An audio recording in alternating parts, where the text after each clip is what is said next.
Now, number 12. Now, 12, for each transaction, determine whether the transaction appears on the statement of cash flows under cash flows from operating activities, from investing activities, or for financing activities. Now, this one, they take you all the way. You start out with all the principles of accounting, and then they take you all the way to the end where you're supposed to learn more concepts of accounting and kind of stretch you a little bit. But cash flows is really about what am I paying for operating activities? Operating is like rent,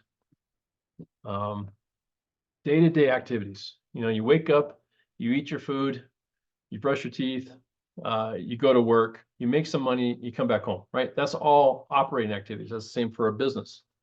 I pay workers, I pay for rent, I pay for trucks, I pay for gas, I pay for a lot of electricity at work. I do all the same thing that you and I do personally, but at work. And those are all operating activities. On the investing activities, it's more like I'm buying equipment, or I'm buying a building, or I'm buying some asset that is going to help me to make more money. That's an investing activity. A finance activity is then, how do I pay for that? Do I pay for it with debt? Do I pay for it with a note? Do I pay for it with investor contributions to the business, right? Those are the types of things that are investing activities. So in here, we're going to identify whether it's what type of cash flow it is, and whether it's an in or an out, right? Are we paying money out, or are we bringing money in?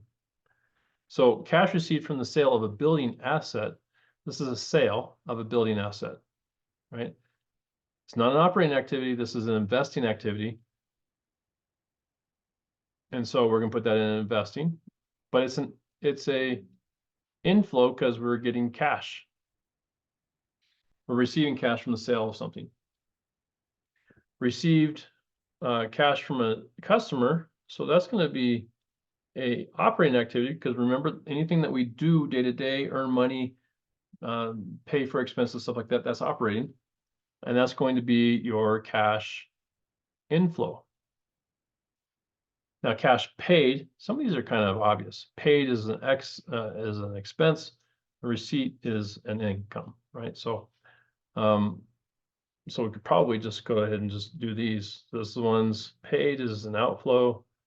This one's paid, it's an outflow. This one's a cash received, that's an inflow. And cash received, that's an inflow. All right, we got those done. So cash paid for this month's rent, that's operating, right? Day-to-day activities, operating.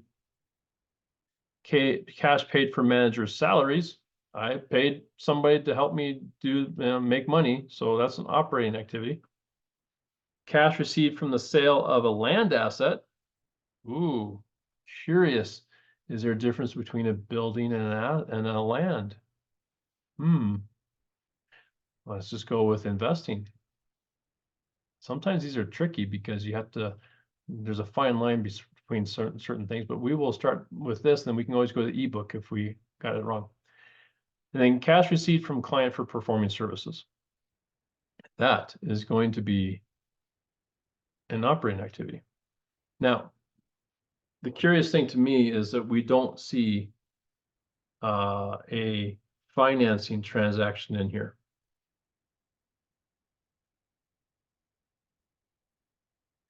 And you would think that there's a financing activity in here, but maybe there's not.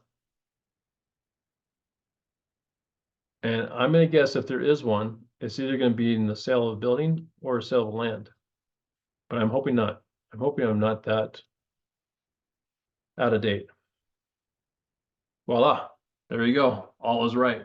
So my consternation over a little possible error did not happen.